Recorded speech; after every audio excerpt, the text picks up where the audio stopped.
Bang Raja. Masuk Pak Eko. Masuk Pak Eko. Silakan Pak Eko. Ayo Pak Eko. Kebetulan profesi saya supir antar kota, antar provinsi. Luar biasa. Akap. Nah, di saat saya pengen memperbaiki diri saya dari berpuasa itu kan ada berpuasa dalam pandangan, dalam berpuasa nahan lapar. Betul. Dan latih. Ya. Itu banyak sekali godaan di jalan, Pak Ustadz. Pak Eko jangan nundukkan pandangan. Bahaya itu. Pak Eko harus nyetir, Pak Eko. Saya busnya kalau ada apa-apa. Pak Eko nya nggak apa-apa.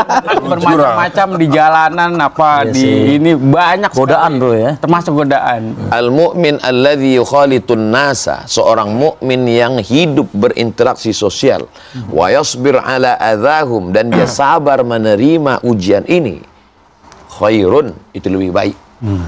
Jadi kalau ada orang yang dari mulai subuh sampai maghrib catatan matanya bersih karena dia tidur, sedangkan Pak Eko antar kota, antar provinsi tetap, tapi dia tetap puasa, maka pahala Pak Eko lebih luar biasa karena godaannya luar biasa. Rumah makan selama bulan puasa itu nggak tahu ya, kalau di tempat kami itu biasanya itu keluar rumah makan hantu, kakinya kelihatan, wajahnya nggak kelihatan. Badannya nggak ada Ustaz. Tapi lagi makan itu di dalam Ustaz. Hah? Lagi makan itu di dalam. Nanti kalau saya bilang makan, Jangan Saya nggak seuzon lagi. Pak Eko tetap terus jaga. La tatbi'it nazratan nazrata. Satu pandangan jangan disusul pandangan berikutnya. Kalau terpandang sekali Pak Eko, jangan kedip, palingkan langsung. Kenapa? Ya Ali, wahai Sayyidina Ali, jangan kau iringi satu pandangan ke pandang berikutnya. Pandangan yang pertama itu maka palingkan langsung. Jangan katakan pandangan pertama ini rezeki Pak Ustadz, jangan paling. Jangan. Dilihat dosa, nggak dilihat sayang. Astagfirullah. Mudah-mudahan Allah jaga Pak Eko. Amin.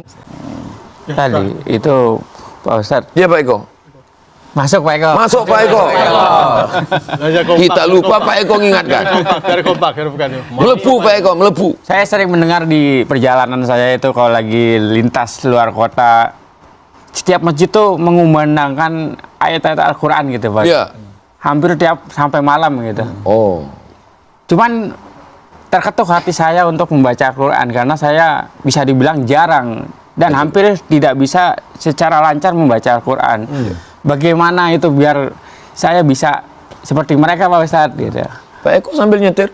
Bismillahirrahmanirrahim. Wadduha wallaili idza saja ma wadda'aka rabbuka wa ma qala walal akhiratu khairun. Kalau ada yang nanya tetap dijawab. Pak Eko, masih jauh enggak? Ma wadda'aka rabbuka. Tetap ngomong biasa aja. Habis itu, jadi Pak Eko tidak ada larangan untuk tetap membaca Al-Qur'an. Ayat-ayat yang biasa kita baca waktu tahlilan, Alif Lam Mim, dzalikal kitabul la raiba fihi hudal lil muttaqin, sampai wa ulaika humul muflihun. Allahu la ilaha illa huwal hayyul qayyum. Habis ayat kursi, lillahi ma fis samawati wa ma fil ardh. Maka itu semua bacaan Al-Quran Pak Eko. Jadi nggak ada alasan. Mungkin Pak Eko nggak bisa megang Quran. Orang yang baca Quran karena kosong, nggak ada tantangan. Pak Eko yang baca Quran dari hafalan sambil nyetir di hadapan Allah, pahala Pak Eko lebih banyak. Kenapa? Karena Pak Eko ada jihadnya, nyari nafkahnya, puasanya, masih tetap membacakan ayat-ayat Al-Quran. Tapi saya nggak lancar Pak Ustadz, kata Pak Eko. Alladzi al-mahiru bil Quran, orang yang mahir baca Quran. Ma'as safaratil kiramil bararah, dia nanti akan bangkit di akhirat bersama para malaikat. Walladzi yaqra'ul Qur'an, orang yang baca Quran, wa yatata'ta, terbata-bata. Mereka alif bata sajim hakho, kita alif bata. Lahu ajrani, 2 pahala. Pahala pertama karena baca Quran, pahala kedua karena mujahadah jihad keseriusannya. Saya husnuzon, Pak Eko dapat 2 pahala. Pertama, beliau serius baca, yang kedua karena mujahadahnya insyaallah. Kan bisa juga ya Pak Eko diputar dari handphone gitu misalnya ya untuk kalau misalnya nggak biasa baca Quran, minimal kan mendengarkan dulu nggak apa-apa ya. Suara wa idza quri'al Quran, kalau Quran dibacakan fastami'u lahu, dengar baik-baik, wa ansitu, dia la'allakum turhamun, dengarkan. Mungkin di belakang ada yang terganggu dengan baca Quran. Pakai handphone aja. Begitu dibacakan Quran kuat, dia jinnya keluar. Ya, jadi kepanasan. Jadi Pak Eko aja dengar suara kecil. Maka Pak Eko kalau pakai earphone khawatirnya nanti nggak dengar. Maka dengarkan akan menurunkan rahmat